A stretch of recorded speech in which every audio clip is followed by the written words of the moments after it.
Bulletin का बाकायदा आगाज करते हुए अहम खबर दें आप नाज़रीन, चीनी नायाब हो गई है। जनूबी पंजाब में आटे और चीनी की कीमतें कम नहीं हो सकी। कहीं चीनी नायाब है तो कहीं कीमतें आसमान से बातें कर रही हैं। इंतजामिया हुकूमती अहकामात पर अमल दरामद करवाने में नाकाम हो चुकी। मुल्तान और मुजफ्फरगढ़ में चीनी 110 रुपए किलो तक फरोख्त होने लगी। मुजफ्फरगढ़ में आटे की कीमतों में भी इजाफा। 10 किलो आटे का थैला 450 की बजाय 500 में फरोख्त होने लगा है, जबकि दुकानदार और खरीदार दोनों परेशान हैं। महंगी चीनी खरीद कर सस्ती कैसे बेच सकते हैं, दुकानदारों की दुहाई। मुल्तान में कहीं चीनी नायाब है तो कहीं महंगी फरोख्त होने लगी। हुकूमत ने 1 किलो चीनी की कीमत 89 रुपए 50 पैसे मुकर्रर की, लेकिन जिला इंतजामिया चीनी की सरकारी कीमत पर फरोख्त मुमकिन नहीं बना सकी। तफसीलात जानेंगे मोहम्मद मकसूद से। मोहम्मद मकसूद, कहिएगा जिला इंतजामिया कहाँ है, क्यों चीनी मुयसर नहीं आ रही सस्ती कीमत में? जी बिल्कुल, शहर औलिया मुल्तान में चीनी महंगी होने के बायस कहीं पर दस्तयाब है तो कहीं पर बिल्कुल नायाब हो चुकी है। और इसकी अगर रेट की बात की जाए तो सरकारी जो रेट है 99 रुपये 50 पैसे जो है वो मुख्तस किया गया है, जबकि आम मार्केट में जो है इसको 105 से 110 रुपये किलो फ़रोख्त किया जा रहा है। मैं सब मौजूद हूँ किराना स्टोर पर, यहाँ पे हम बात करेंगे किराना मालिक से। बिलाल भाई बताइएगा, 105 रुपये किलो चीनी आप सेल कर रहे हैं, क्या वजह है, क्यों महंगी होती जा रही है? इस टाइम रिटेल में 105 110 बिक रही है, तो अब 100 रुपये बेचने से भी हमें नुकसान है, शापर भी है, और हमें कहीं से 99 रुपये 50 पैसे चीनी नहीं मिल रही। हम कहाँ से लाएं, हमें नहीं समझ आती। अब हमारे लिए मस्टर्ड वगैरह भी हमें डिस्टर्ब कर रहे हैं कि चीनी कम रेट पे बेचो। हम कहाँ से लाएं, हम कहाँ से बेचें? हुकूमत हमें इस चीज़ में सपोर्ट करे। मतलब अगर आप गल्ला मंडी या फैक्ट्री से या किसी मिल से अगर ये चीनी खरीदते हैं तो वहाँ पे भी आपको क्या 99 रुपये 50 पैसे रेट नहीं मिल रहा? गल्ला मंडी से तो मिलती नहीं है, फैक्ट्री वालों का हमें पता नहीं है क्या कर रहे हैं क्या नहीं कर रहे हैं। गल्ला मंडी का जो रेट है वो है इस टाइम 99 रुपये किलो चीनी का रेट है मंडी में। एक कम 100 रुपये किलो मंडी का रेट है चीनी का, और तकरीबन 60 से 70 पैसे पर केजी यहाँ लाने का उसका खर्चा है। उसके बाद शापर है, हर आवाम ये चाहती है कि डबल शापर करो। अब हम परेशान हैं, चीनी बेचें या ना बेचें, इसके अंदर हम खुद डिस्टर्ब है बहुत ज़्यादा। हमारा वक्तन व वक्तन चलान किया जा रहा है। हमारा जो है ना मजिस्ट्रेट आकर वो अपनी कह रहे हैं कि आप 99 रुपये 50 पैसे चीनी बेचो, हम कह रहे हैं हम कहाँ से बेचें। अब हम 11 रुपये किलो ख़रीद रेट से 12 रुपये किलो कैसे नुकसान करें, उसके बाद हम परेशान हैं, हम क्या करें आवाम के लिए। आवाम जी बिल्कुल, यहाँ पे जो दुकानदार नहीं रही तो फरोख्त कहाँ से करे? मोहम्मद मकसूद, आपका शुक्रिया। नाज़रीन, चीनी के महंगे दामों फरोख्त और क़िल्लत पर शहरी क्या कहते हैं, आपको दिखाते हैं। ज़ाहिर होता है कि गवर्नमेंट नाकाम हो गई। ये चीनी के जो रेट हैं या जो भी बाकी चीज़ें हैं अगर महंगी बेची जा रही हैं तो उसमें गवर्नमेंट का काम है कि सही रेट पे जो है ना चीज़ें दिलवाएं। मजबूरन हम तो दुकानों से लेते हैं, वहाँ तो लाइनों में खड़ा करना 2-2 घंटे 3-3 घंटे जुटे स्टोर पे, गर्मी है इतनी, मजबूरन यहाँ से लेते हैं जी। चीनी तो अलावा सारिया चीज़ें ही महंगी हुई पई ने। चीनी तो अपनी जगह चीनी, हर बंदा, बिजली के बिल कितने ज़्यादा हो गए, गरीब आदमी की ज़िंदगी गुजारना मुश्किल हो गई है। हुकूमत नू खुदारा रहम करे। आगे 500-400 में घर का खर्चा चलता था, 1000-1200 में नहीं चलता घर का खर्चा है। आटा देख लो कहाँ पहुँचा दिया। वो चोर कहते थे, उन चोर से वो चोर ही अच्छे थे।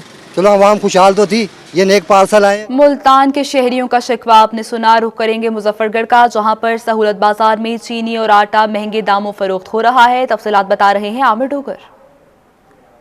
जी बिल्कुल, मुजफ्फरगढ़ सस्ता सहूलत बाज़ार के बाहर इस वक्त मौजूद है। सस्ता बाज़ार जो वो सिर्फ नाम का सस्ता है। और मुजफ्फरगढ़ में जो चीनी है, कई इलाकों में ये शिकायत मिल रही है कि चीनी मिल ही नहीं रही। ज़िला इंतज़ामिया मुजफ्फरगढ़ की जानिब से जो नोटिफिकेशन जारी किया गया उसके हिसाब से 89 रुपये फ़ी किलो के हिसाब से जो चीनी फ़रोख्त करने का नोटिफिकेशन है, मगर इस पर कहीं भी अमल दरामद होता दिखाई नहीं दे रहा। बाज़ार में आम मार्केट में 105 रुपये के हिसाब से चीनी फ़रोख्त की जा रही है। महंगाई की वजह से शहरी परेशान है। शहरी इस वक्त हमारे साथ बात करने के लिए मौजूद हैं। चीनी की क्या सूरत हाल है और किस रेट पे मिल रही है? चीनी मिल रही है 105 रुपये, और ये सस्ता बाज़ार है, यहाँ पे तो मिल ही नहीं रही। और ये सस्ता सिर्फ नाम का है, 105 है। वैसे तो 85 रुपये किलो आम रेट है और यहाँ पे 105 रुपये मिल रही है। अच्छा, ये बताएगा महंगाई पर शहरी शिकवा कुना है। आमिर, आपका शुक्रिया। आगे बढ़े, ब्रेकिंग डे आपको। रहीम यार खान मंदिर हमला इंक्वायरी कमेटी को 72 घंटों की डेडलाइन दे दी गई है। कमिश्नर बहावलपुर के अहकामात पर इंक्वायरी कमेटी का भोंग का दौरा। इंक्वायरी कमेटी का भोंग में मंदिर का ये दौरा हुआ है, जिस पर इंतजामिया मुकामी अफराद के बयानात भी कलमबंद कर लिए गए। हिंदू कम्युनिटी और मोटरवे पुलिस से मिलकर नुकसानात का जायजा भी लिया गया। तफसीलात जानेंगे ब्यूरो चीफ आसिम सदीक से। आसिम, कहिएगा कहां तक पहुंची है इंक्वायरी? देखिए, इंक्वायरी कमेटी कमिश्नर बहावलपुर ने तो बनाई थी। इस इंक्वायरी कमेटी का मकसद ये था कि जो हादसा पेश आया है, अफसोसनाक हादसा भूख पे, उसके बारे में तहकीकात किए जाते। इंक्वायरी कमेटी के कन्वीनर जो है वो एडिशनल कमिश्नर इस्तेमाल तारिक महमूद है। इंक्वायरी कमेटी में SP CTD Hamid Nabi Shah, additional deputy commissioner headquarter Bahawalpur Ehsanullah Jamali, SP investigation Bahawalpur Mohammad Farooq Anwar और additional deputy commissioner revenue Rahim Yar Khan doctor Siddharth Singh इसमें शामिल है। इस कमेटी ने वहाँ पे भूख का दौरा किया और भूख का वहाँ पर जो हिंदू कम्युनिटी है, इसके अलावा मोटरवे पुलिस एहलकार है, उनसे मुलाकात की, उनसे उनके बयान कलमबंद किए कि इस वाक़े में कौन से शरपसंद नाते हैं ताकि उनकी हो सके और जो नुकसानात हो चुके उसका भी इजाला किया जा सके। इसी इंक्वायरी कमेटी ने जो दिल्ली इंतजामिया है उनसे भी बयान कलमबंद किए हैं। इस हवाले से जब उनको मालूम हुआ कि हादसे का, तो उन्होंने क्या इंतजाम किए हादसे को रोकने के हवाले से इस कमेटी ने 72 घंटों में अपनी रिपोर्ट कमिश्नर बहावलपुर को पेश करनी है। 72 घंटों में रिपोर्ट पेश की जाएगी। ब्यूरो चीफ आसिम सदीक आगाह कर रहे थे, आपका शुक्रिया। कुछ बात करें आलमी वबा कोरोना वायरस की, तो कोरोना की चौथी लहर। जनूबी पंजाब में कोरोना वायरस के केसेस में इजाफा होता जा रहा है। डेरा गाजी खान में 34 और मुल्तान में 33 केसेस रिपोर्ट हुए, जबकि बहावलपुर में 25, राशनपुर 19 केस रिपोर्ट हो चुके हैं। खानेवाल, रहीम यार खान और सरगोदा में 14 केसेस रिपोर्ट हुए। अगर बात की जाए खुशाब की तो वहां 9, भक्कर में 6, बहावल नगर और मियांवाली में 5 केसेस रिपोर्ट हुए। मुजफ्फरगढ़ में 4, विहाड़ी में कोरोना के 3 केस सामने आए हैं। कोरोना की चौथी लहर। हुकूमत पंजाब की जानिब से मुल्तान में 2 रोज़ा लॉकडाउन का दूसरा रोज। गुलगश्त मार्केट, किंग मुंताबाद, गुलशन मार्केट समेत शहर की बेशतर मार्केट्स बंद हैं। लॉकडाउन नाफिज के बाद ताजिर और शहरी परेशान हैं। तफसीलात बता रहे हैं इब्राहिम खान। जी बिल्कुल, कोरोना वायरस की चौथी लहर के पेश नज़र हुकूमत पंजाब की जानिब से एक बार फिर से 2 रोज़ा हफ्ता वार लॉकडाउन जो है वो नाफिज करा लिया गया है। जुम्मे और हफ्ते को जो है ये लॉकडाउन नाफिज होगा और आज दूसरा रोज़ है मुकम्मल लॉकडाउन का। मैं मौजूद हूँ कैंट मार्केट में और यहाँ पर तमाम जो दुकानें हैं वो बंद हैं। इसी के साथ साथ शहर की जो दूसरी मार्केट्स हैं, गुलशन मार्केट, गुलगश्त और हुसैनगरी मार्केट और इसके साथ साथ मुमताज़ाबाद मार्केट समेत दीगर जो मार्केट्स हैं शहर की, वो भी आज बंद हैं। हम मज़ीद शहरियों से बात करते हैं कि वो क्या कहेंगे इस फैसले के बारे में। भजन बताइएगा, आप क्या करते हैं? कुछ समझ नहीं आ रही यार, क्या करें। अभी अल्लाह अल्लाह करके जान छूटे इन चीज़ से। अब फिर 2 दिन का लॉकडाउन आ गया। चलो 1 दिन का तो जुम्मे की छुट्टी समझ आती है, हफ्ते की छुट्टी है, हफ्ते में 2 छुट्टी नहीं समझ आती है। हालात आपके सामने ही है, कारोबार पहले नहीं है, समझ से बाहर, समझ नहीं आ रही क्या करें यार। समझ नहीं आ रही जी। ताजिर हैं जी, इनका ये कहना है कि कारोबार काफ़ी मुतासिर हो रहा है। अंकल आप बताएं, आप क्या करते हैं? समझ में नहीं आ रहा, यही मसला हो रहा है। 8 बजे कोरोना आ जाता, दिन में कोरोना गायब हो जाता, हफ्ते में 2-2 दिन छुट्टियाँ, राशन हर चीज़ महंगी हो रही है, गैस वगैरह सब चीज़ बढ़ रही है। अब हम कहाँ से गुजारा करें? ठीक है जी, बिल्कुल ये कहना है कि दिन ब दिन महंगाई जो है उसमें इजाफा होता जा रहा है और इसके साथ साथ अब लॉकडाउन भी आ गया है, तो इन हालात में गुजारा जो है वो काफ़ी मुश्किल हो रहा है। मज़ीद शहरियों की और ताजिरों के हवाले से बात करें तो वो गरीब तबका मुतासर हो रहा है। इब्राहिम खान, आपका शुक्रिया। आगे बढ़े, आपको बताएं मुल्तान में गैस्ट्रो वबा पर काबू नहीं पाया जा सका। गैस्ट्रो के मरीजों में दिन ब दिन इजाफा देखने में आ रहा है। मुल्तान में गुज़श्ता 24 घंटों के दौरान गैस्ट्रो के 218 मरीज रिपोर्ट हुए, जबकि नश्तर अस्पताल में 62, चिल्ड्रन कॉम्प्लेक्स में 98 मरीज दाखिल किए गए। डिस्ट्रिक्ट शहबाज शरीफ अस्पताल में 31, टाउन अस्पतालों में 27 मरीज रिपोर्ट हुए हैं। आपको अपडेट कर रहे हैं। मुल्तान में गैस्ट्रो वबा पर काबू नहीं पाया जा सका है। गैस्ट्रो के मरीजों में दिन ब दिन इजाफा देखने में आ रहा है। अगर बात की जाए गुज़श्ता 24 घंटों की तो एक दिन में 218 नए मरीज रिपोर्ट हुए हैं। निश्तर अस्पताल में 62, चिल्ड्रन कॉम्प्लेक्स में 98 मरीज दाखिल हो चुके। नाज़रीन, मियांवाली में पुलिस ने मुहर्रम उल हराम के हवाले से सिक्योरिटी प्लान जारी कर दिया। जिले भर में 70 जलूस और 704 मजालिस होंगी। तफसीलात बता रहे हैं अख्तर मजाज।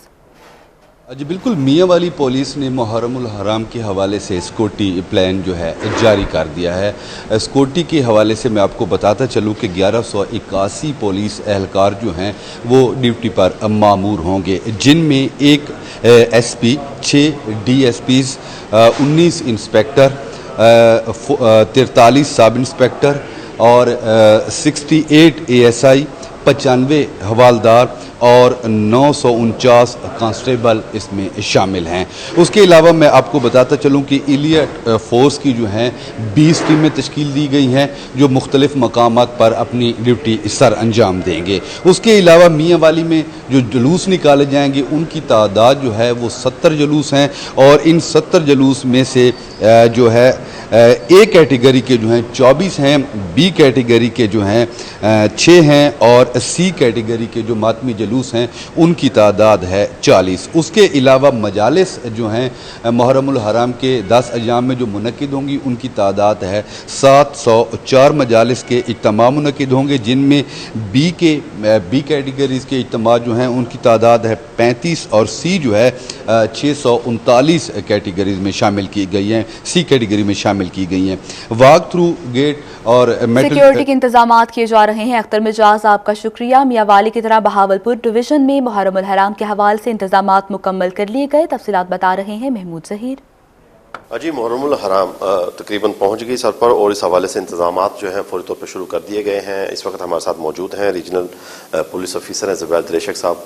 डिवीज़न भर में मुहर्रम के रूट्स के हवाले से और दीगर जो इंतजामात किए गए हैं इस हवाले से जानते हैं। सर ज़रा बताइएगा। बिस्मिल्लाहिर्रहमानिर्रहीम। हमने अरेंजमेंट्स काफ़ी पहले से शुरू कर दी थी।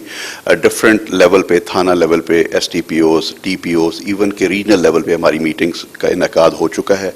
तमाम जितने भी स्टेक होल्डर्स हैं उनसे मुलाकातें की हैं। जो प्रीवियस ईयर्स के कोई सिमरिंग इश्यूज़ थे या कोई ट्रबल स्पॉट्स थे उनके लिए भी तमाम हिदायत दे गई हैं। DPOs को कहा गया है कि वो खुद विज़िट कर रहे हैं और कहीं पे भी अगर कोई इशू है तो इंशाल्लाह मुहर्रमुल हराम से पहले उसको वो सॉर्ट कराने की पूरी कोशिश कर रहे हैं और इंशाल्लाह हो भी जाएगा। मैंने भी विज़िट किए हैं, रूट बहावलपुर के किए हैं, कल मैं चिश्तियाँ का रूट करके आया हूँ। इसी तरीके से DPOs, SHO सारे जितने उनके अपने रूट्स हैं वो विज़िट कर रहे हैं। प्रीवियस जो हमारी इस तरह की अगर कोई इश्यूज़ कहीं पे हैं उनको कोशिश कर रहे हैं कि सेटल करें। हमारे जो ड्यूटी पे लगने हैं लोगों को तमाम को ब्रीफिंग्स हो चुकी हैं और ख़ास तौर पे जो हमारे लोग लेडीज़ हैं या हमारे कुछ वॉलंटियर्स हैं उनकी ट्रेनिंग का सिलसिला भी हम लोगों ने जारी कर दिया है।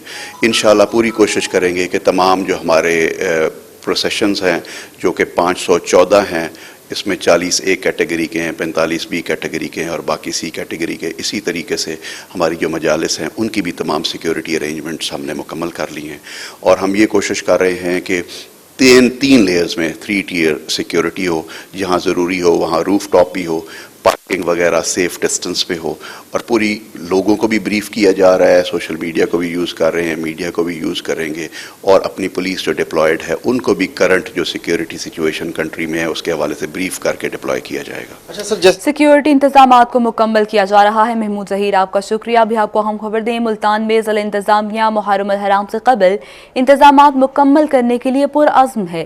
डिप्टी कमिश्नर अली शहजाद का मातमी जुलूसों और मजालिस के रूट्स का दौरा। जुलूस और मजालिस के रूट्स पर तामीराती कामों की बरवक्त तकमील का हुक्म दे दिया। Assistant commissioner city Khawaja Umair का जिले महकमों के हमरा रूट्स का ये दौरा हुआ है। आपको बताएं, अहमदपुर शर्किया में कराची से लाहौर जाने वाली शाह हुसैन एक्सप्रेस के इंजन में आग लग गई है, जबकि डेरा नवाब स्टेशन पर ट्रेन को 1 घंटे ताखीर का सामना करना पड़ा। तफसीलात बता रहे हैं इमरान अकबर।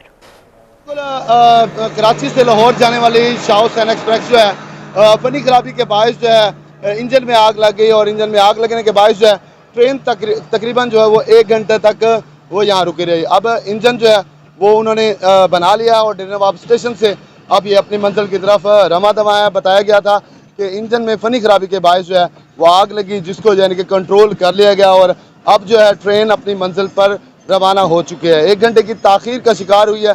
दीगर ट्रेनें भी यहाँ पर जो है वो मुतासर हुई हैं। यहाँ पर अब जो है डेरा नवाब साहब से शाह हुसैन एक्सप्रेस की जो है वो रवानगी हो गई। 1 घंटे के बाद ट्रेन रवाना हो गई है। आपका शुक्रिया नासरीन। अभी आपको बताएं, रहीम यार खान में in service agriculture training institute में गले सड़े पत्तों को इस्तेमाल में लाकर खाद बनाने के मंसूबे पर काम शुरू कर दिया गया है। तफसीलात बता रहे हैं ब्यूरो चीफ आसिम सदीक। जी, पौधों की बाकियात को ज़ाया कर दिया जाता है कि इसको ज़ाया ना किया जाए, अपने इस्तेमाल में लाया जाए। इस तरह सब्ज़ी मंडी में जो गंद पड़ा होता है, जिसमें फलों का गले सले फल पड़े होते हैं, उनके छिलके पड़े होते हैं, अगर उनको इस्तेमाल किया जाए तो बेहतरीन खाद बनती है। इन सर्विस एग्रीकल्चर इंस्टीट्यूट में रहीम यार ख़ान में यही चीज़ों को इस्तेमाल करते हुए जो ज़ाया कर दी जाती है, खाद बनाने का प्रोजेक्ट शुरू कर दिया गया है। डायरेक्टर इंस्टीट्यूट चौधरी इम्तियाज़ अहमद हमारे साथ मौजूद हैं। चौधरी साहब, किस तरह खाद बनाई जाएगी? जो चीज़ें ऐसी हैं जो हम हमेशा तौर पर ज़ाया कर देते हैं, पौधों को काटते हैं, उसको ज़ाया कर देते हैं, गले सले फल उनके जो छिलके होते हैं वो भी हम ज़ाया करते हैं, तो ये कितना अच्छी खाद बनती है जो पौधों के लिए फ़ायदेमंद है, और जो दूसरी मसनूई खादें हैं उनके मुनासबत से ये कितनी पावरफुल है उनके मुकाबले में? बिस्मिल्लाहिर्रहमानिर्रहीम। ज़राअत के शोबे में जितने भी हमारी फसल की बाकियात हैं, पौधों की बाकियात हैं, घास की कटाई है, तो ये एक कारामद चीज़ है, लेकिन हम इसको ज़ाया कर रहे हैं। बाज़ औक़ात इसको आग लगा के ज़ाया करते हैं। तो अगर हम इसको थोड़ा सा कन्वर्ट कर लें, ये एक अच्छी खाद बन जाती है। इसमें हम इनिशिएटिव लिया है हमने ट्रेनिंग इंस्टीट्यूट में तलबा की तालीम के लिए भी, कि इसको हम जो हमारी बाकियात हैं, घास की कटिंग है, पौधों की कटिंग है, और इसके अंदर गोबर की खाद मिला के, तो हम इसको एक खाद की शक्ल दे रहे हैं ताकि वो पौधों के अंदर इस्तेमाल हो और पौधों की सेहत जो है वो बेहतर हो, और हम इसको फसलों के अंदर भी इस्तेमाल करके फसलों की पैदावार को बढ़ा सकते हैं। और ये एक जो ज़ाया होने वाली चीज़ है, हम इसको कारामद चीज़ बना सकते हैं। देखिए, जो ज़ाया होने वाली चीज़ है, घास है, उसको कटिंग इससे पैदावार बढ़ेगी। बिरोज फासिम सदीक, आपका शुक्रिया। दूसरी जानिब Multan main parks and horticulture authority Multan की आज़ादी शजरकारी मुहिम जारी है। मुहिम बारे तफसीलात बता रहे हैं अली रियाज।